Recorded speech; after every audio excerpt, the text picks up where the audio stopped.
Begin Podfix Network transmission. In 3, 2, 1. What is up, plant people? Hey, today is Tuesday, March 9th, 2021. And we're back with a bonus episode of the Planthropology Podcast. This is the show that we normally talk about the lives, careers, general awesomeness of some really cool plant people. But today you're stuck with me. So I hadn't planned on anything today. There wasn't really supposed to be an episode, but we are 56, y'all, episodes into this business, this thing. And I was thinking about content for this week, and I posted a poll on Twitter, which if you're not following on Twitter, it is at planthropology_. And I wanted to see what people wanted to hear. So originally I thought about do I post a whole bunch of greatest hits, to the Twitter machine over the course of the week so people can go back through the back catalog. And then I was like, do I do a state of the podcast address and talk about how things are going, where we've been, and where we're headed? And people voted for me doing both because I cannot trust y'all to ask me to do less work. I'm okay with it. It's not really that much work. And so I just this is going to be short, but I just wanted to talk about how this show is going and some of the things I've learned, some of the accomplishments we've had, and what you can expect for the rest of the year from this podcast, Planthropology. So I'm going to play some music at you for just a little bit of time, and then we're going to talk some more.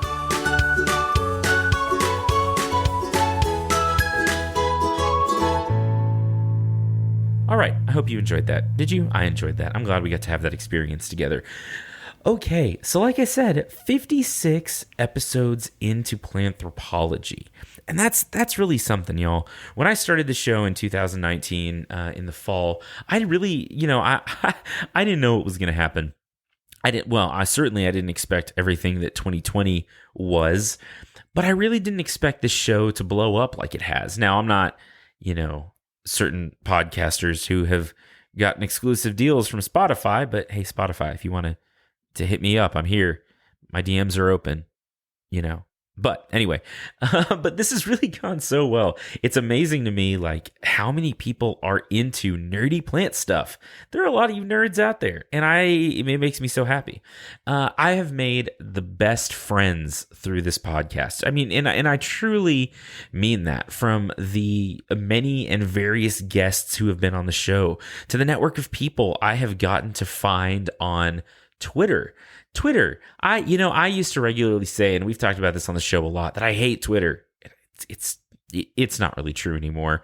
I have really grown to love Twitter, and some of the people, I have 1,561 followers on Twitter as I record this, and I've gotten to, which is, again, no one's calling me with exclusive deals, but I was like, if I get 100 people that follow this nerdy podcast account on Twitter ever, I'm going to be happy. And 1,500 of you, 1,500 plus of you think that it's cool enough to follow. So I'm hoping to get to 3,000 Twitter followers by the end of the year. That's a goal. We set goals. Why not? So if you like the show and you follow on Twitter, share it with a friend, retweet something, just encourage your nerdy friends to follow this nerdy thing. If you don't follow on Twitter, but you listen to the show, hey, it would be great if y'all could jump over there and give me a follow. It's not all just podcast stuff.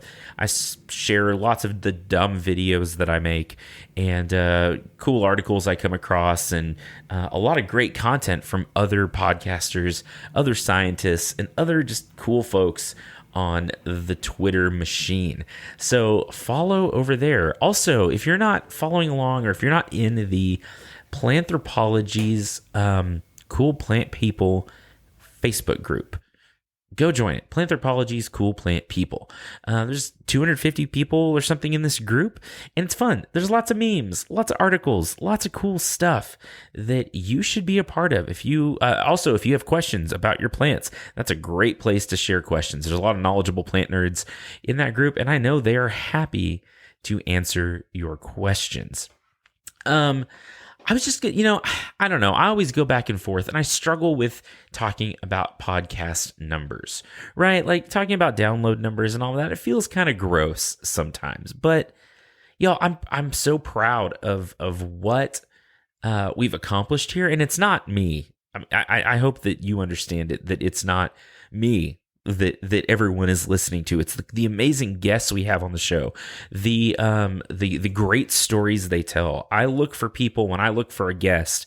I look for someone who is a good storyteller, who has a good story to tell, but who has the ability to communicate the things they've done and their passions and their life. And that's what I look for. If you're listening to this and you would love to be on the show, hit me up. If you are in a plant field or a plant adjacent field, from water conservation to soil to weather or science communication, anything and everything in between, if you want to be on the show, hit me up. I bet we can work something out. I am always looking for good content, for cool people to talk to. We just passed recently 30,000 downloads, total downloads. I'm looking at it right now, and we're about at 32,000 now. That's a lot of people. And you look at big podcasts like, again, people who get exclusive deals from Spotify, who I won't name, who are getting like 11 million downloads a month. And it's like, oh my gosh, that's crazy. I can't, but if you think about 32,000 people, now maybe not individuals, but like that's like a small football stadium full of people listening to nerdy plant information. And it's all because, again, the guests on the show are so compelling, and you folks that follow along and that listen are so good about sharing it with your friends. We have nowhere to go but up from here. I don't know where we're going to get in 2021, but I'm excited to see how many more listeners, how many more friends we can add to the show. It makes me excited again. And my whole goal is to tell good stories and to help folks tell their story, and in a new and exciting way. I think podcasting is such an interesting medium, for science communication and just for communication in general. You have heard me say this before if you are a regular listener. And if you're new, you're going to hear me say this a lot. Science is for the people. And the science that we do is for the people that pay for it. Our job is to close the feedback loop as scientists and as science communicators, right? Our grants, our funding, everything else comes from people paying their taxes. And then sometimes we sit on that, right? We put it in journal articles, and we put it in, which is all great, right? We teach it in classes, and that's all great. But I have long felt like my job as a scientist and as a educator is to take that science and to give it to the people whose lives it can improve. And that's the whole goal. That should be our goal in science. We should, as Dr. Carrie Mayfield, who was a guest on the show, let me see. I don't even remember what episode number. I'm going to scroll to it while I'm talking, and I'll tell you, again, this is very stream of consciousness. Some of you are very used to that. Right? I think that, so episode 22, coffee, GMOs, and defaulting towards life. As Dr. Mayfield says, our pursuit in science should be to make life better. And that if our scientific pursuits are not defaulting towards life and improving life, we're doing something wrong. We are. So I think that it is our job as scientists and science communicators to use our knowledge in a way that improves people's experience, that improves people's lives and the quality of their life. And I think podcasting is one way to get that information back to folks. I think it's so important. Okay. So, 56 episodes, some great guests. We've talked about everything from wilderness survival to putting burp catchers on cows to a whole group about science memes and nature memes, and everything and anything in between. It's been lots of fun. Lots of fun. So some of the stuff coming up, we're going to talk about weather. We're going to talk about climate and soils and soil microbiology and production and different kinds of plants and roasting coffee and all kinds of cool stuff. I think that the sky is the limit with our guests, with our ability to talk about things. So a couple of requests I have for you. One, connect on social media. I am on Instagram, on Twitter, on Facebook. Go follow the pages. Go be in the Facebook group. Again, that's Planthropology's Cool Plant People. And connect with me. I would love to hear your ideas for topics. I would love to hear your recommendations for guests. Again, even if that's you, if you want to be on the show, hit me up. I would love to connect with you. You can reach out on social media. You can also reach out via email at planthropologypod@gmail.com. Also, if you can review the show, I would really appreciate it. It serves a couple of purposes. One, it lets me know that I'm doing my job right, that we are putting the show together in a way that people enjoy.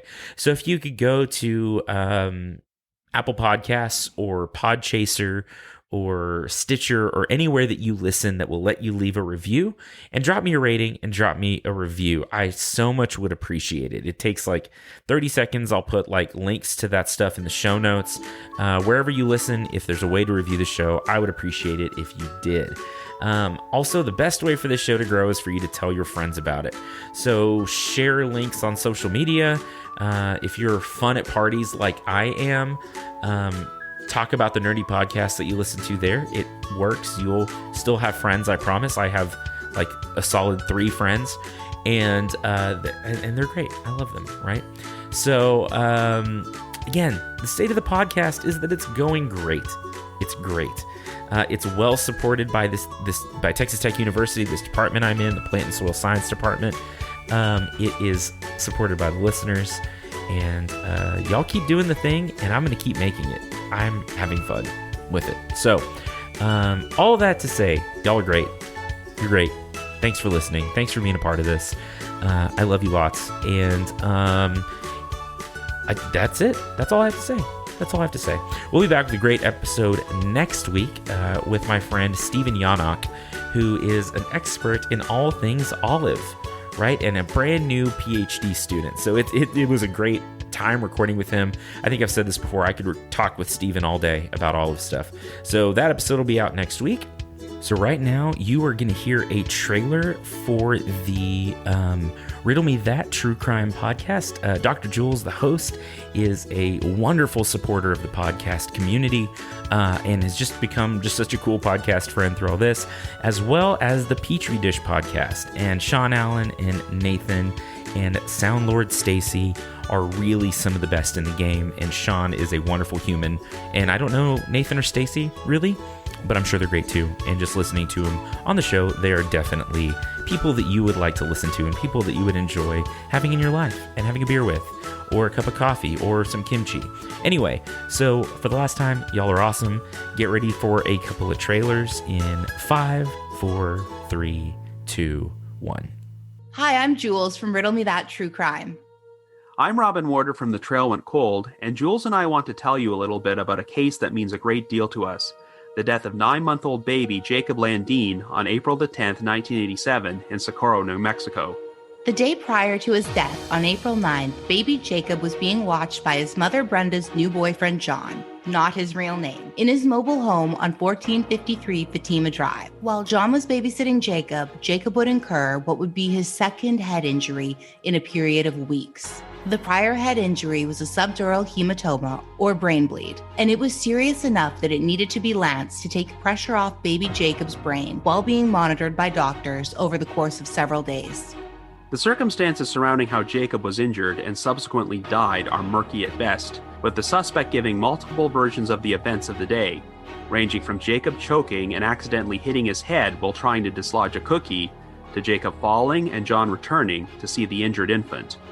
The suspect also reportedly confessed to officers that he was indeed responsible, but there is no paper or audio record of this confession in the police file. The reasons given by the DA for not pursuing the case are confusing as well, with one of the reasons being that they were worried that John would file charges against the state. It was the opinion of the doctors that baby Jacob was struck in the head and this was no accident. In the years to follow, John goes on to sexually abuse young Eric, well as physically abusing his mother Brenda and emotionally abusing and isolating them both, making the world very small. During the autopsy, layers of abuse seem to be present. A healing rib fracture from around the time of the first head injury is also discovered. It's impossible to say exactly when the injury took place, but what is clear is that someone was abusing young Jacob, and that person was most likely John. Eric Landine, Jacob's brother, has been fighting to get justice for him. However, he faces some obstacles such as the statute of limitations of 6 years on second-degree murder that State Representative Bill Ream has petitioned to have overturned. Join Robin and I, as well as criminologist Dr. Ashley Wellman, an investigative expert, a legal expert, a forensic psychiatrist, as well as Jacob's brother Eric, as we explore all angles of this case and try to bring awareness, understanding, and hopefully, ultimately, justice for Jacob. The series starts on March the 1st. Tune in on your favorite podcast app. Ich bin ein Science! Cannabinoids. Genetics. Coronavirus. Dogs! This is Petri Dish. Science! We're a science podcast exploring complex subjects with clarity and evil humor. Join the scientific revolution. Join Petri Dish, dropping every Monday on anchor.fm/Petri Dish.